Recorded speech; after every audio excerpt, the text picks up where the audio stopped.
My name's Christopher Lawford. All right. Well, welcome to Solutions here today. I'm really honored that you're each here. Thank you for coming. Good to be Thanks here. for having us. We started talking about a couple of your books. Yeah. Which one should we talk about first? Talk about the first one. That was my memoir. Where are the books? Oh, there it is. So this book, this is the book. This was like a moment of insanity. I decided to write a book about my life. I had hepatitis C. I was diagnosed when I was 17 years clean and sober with hepatitis C. I was tested in 1986, or right after I got sober, but the diagnostics for that disease were not good until 1990. So, as you know, a huge percentage of our population has this illness. Yes, they do. They don't know they have it because 90% of the people that have this illness don't know they have it because they're asymptomatic. The most common symptom of hepatitis C is what? Being tired. Yeah. Who isn't tired in their 40s? Especially if they've gone through what we've gone through. So when I went in for a routine physical, the guy said, I'm going to test you for HIV and HCV, and I said, I don't have HCV. I was already tested. He tested me anyways. Thank God he did. I had bridging fibrosis. I was treated. I started the interferon. I did it for 11 months. It made me crazy. This is at 17 months sober. 17 years. 17 years sober. Wow. And during that time, I was living in a house that my cousin Maria, she was married to the governor of California at the time, Arnold Schwarzenegger, gave me cousin Maria Schreiber. Yeah, gave me to squat in. Well, because I had left my family and I was going through this treatment and I was out of my mind, and everybody was mad at me in my life. And there was this little mouse that lived in the house, and it would come out every day, and I would rant at this mouse. Right now, I was like 17 years sober, thinking, "Look, this is what's happened in my life. God, what have you done to me?" I got a call from a guy who was writing a book about the Kennedy men, and he wanted to know what it was like being a Kennedy male, and I was not in the mood.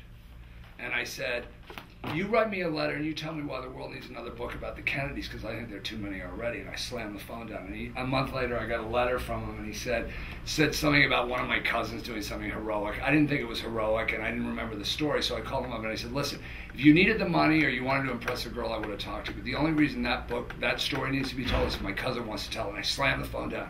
And in that moment, I thought, I need to write my story. I could die. And that's why I wrote this book. And it turned out I'm actually not a bad writer. Why would you call it Symptoms of Withdrawal, 17 years sober? Well, because my whole life has been about withdrawal. And it really is, this book was my emancipation from where I came from. Wow. The worst thing that you could do to a degree, at least from my lineage. And,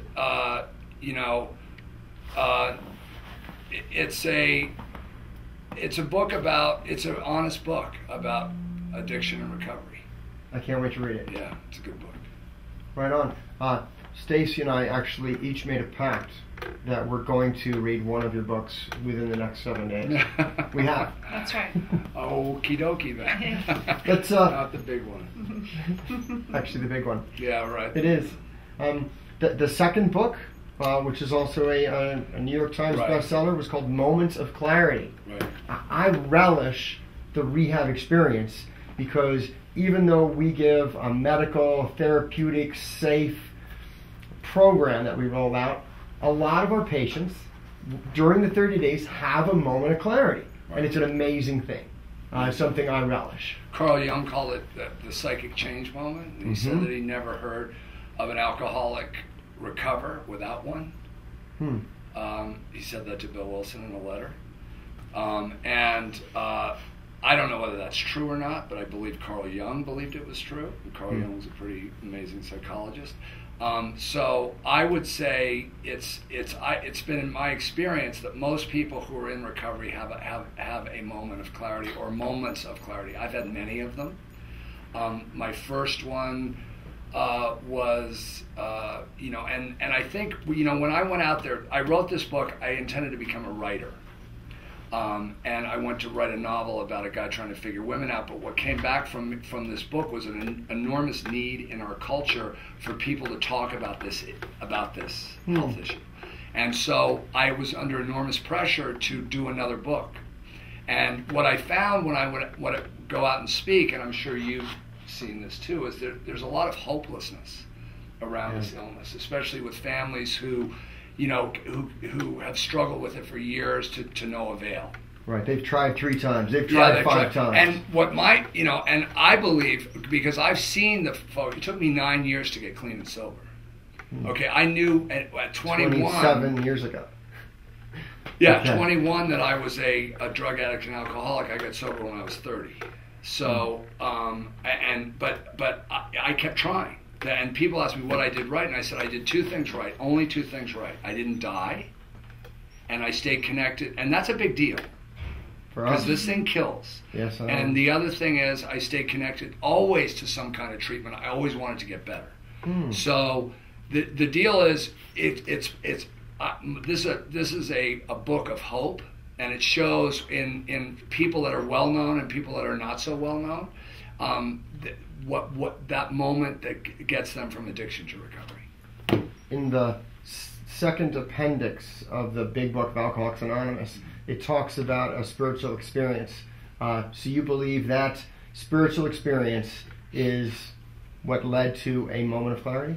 Well, I don't really, I spoke at a science conference once, and this guy, I talked about my moment of clarity, and the guy comes up to me and goes, that was really interesting, that spiritual thing you were talking about. And he goes, we believe that it's actually something happens in your brain.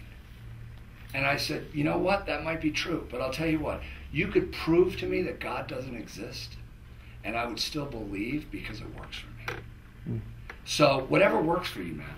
I mean, it doesn't matter what it is. If you believe in science, you believe in God, I don't care. As long as it works for you, it gets your life better, amen.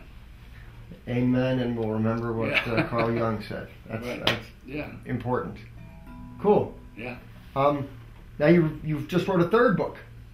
4th book. I wrote a book about hepatitis too. Oh, okay. Could you tell me a little about the 4th book?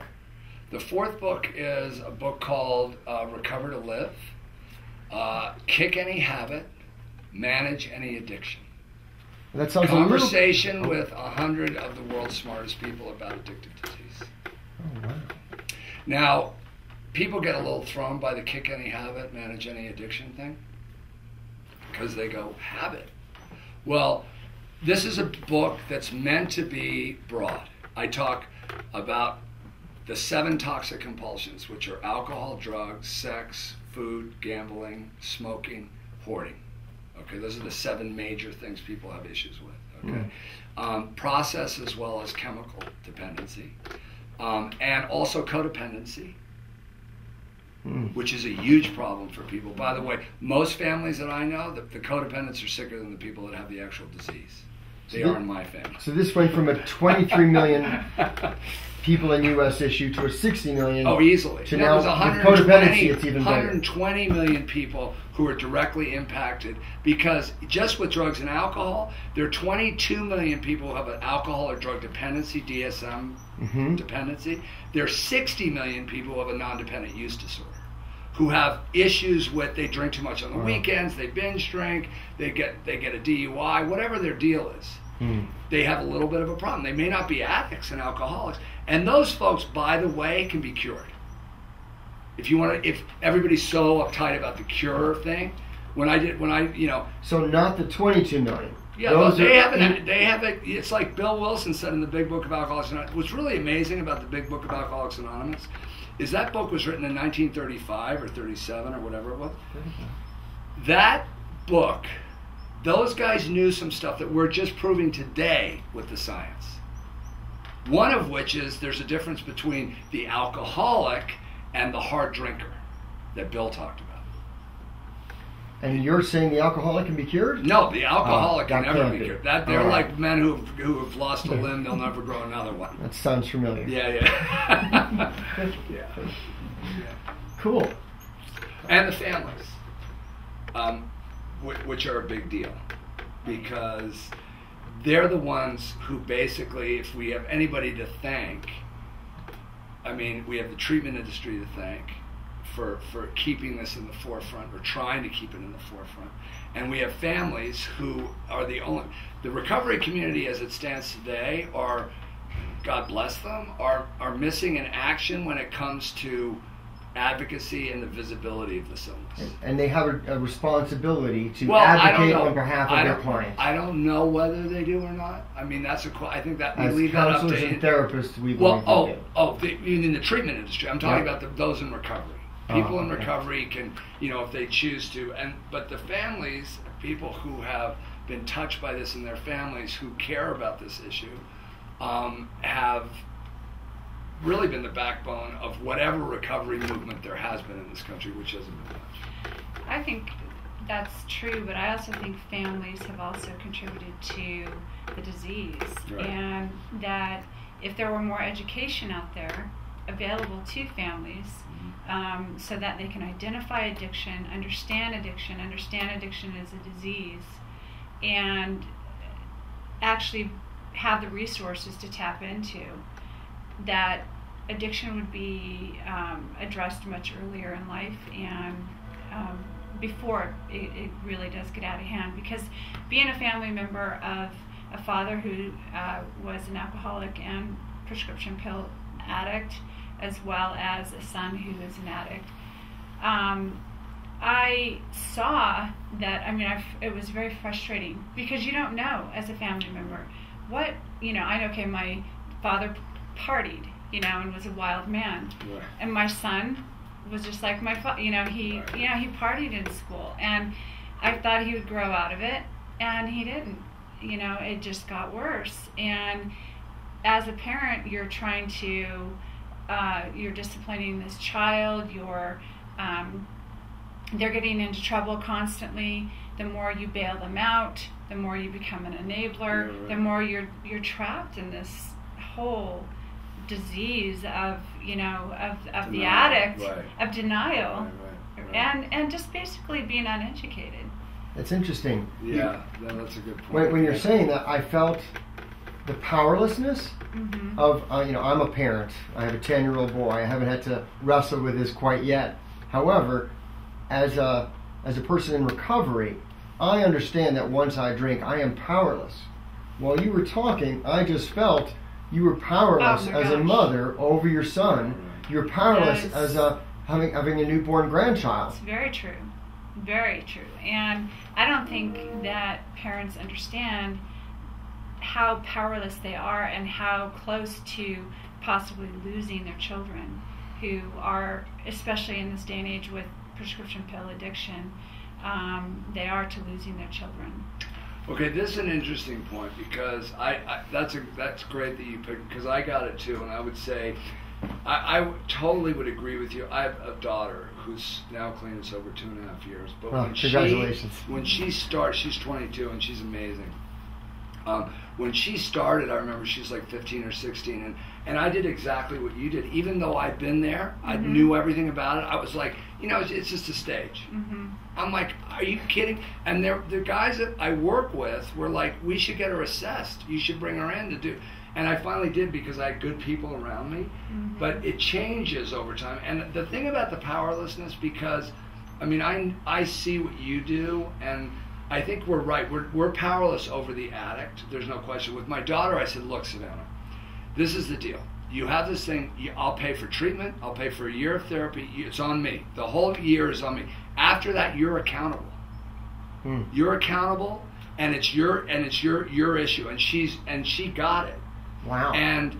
But the thing is, what was interesting about it was, we're not really powerless. We're powerless over the outcome, but we're not. This is the interesting thing, is because I believe everything that I did in the 9 years I tried to get sober I was exercising my level of whatever level of power, to try and get better. I didn't totally give up. And I think my struggle to do that is your struggle with to learn stuff. Look what you've done in terms of, as a family member, and me too. This book, the new book, is about empowering people to do something about this illness. Not just throw up your hands and go, I got to go to Betty Ford, or I got to go to Solutions, or whatever. They may have to, but start the process. Well, and I also, personally, I see a need. I see a void. I see that in society today, that it has not been fairly addressed. This disease has been misunderstood and mistreated.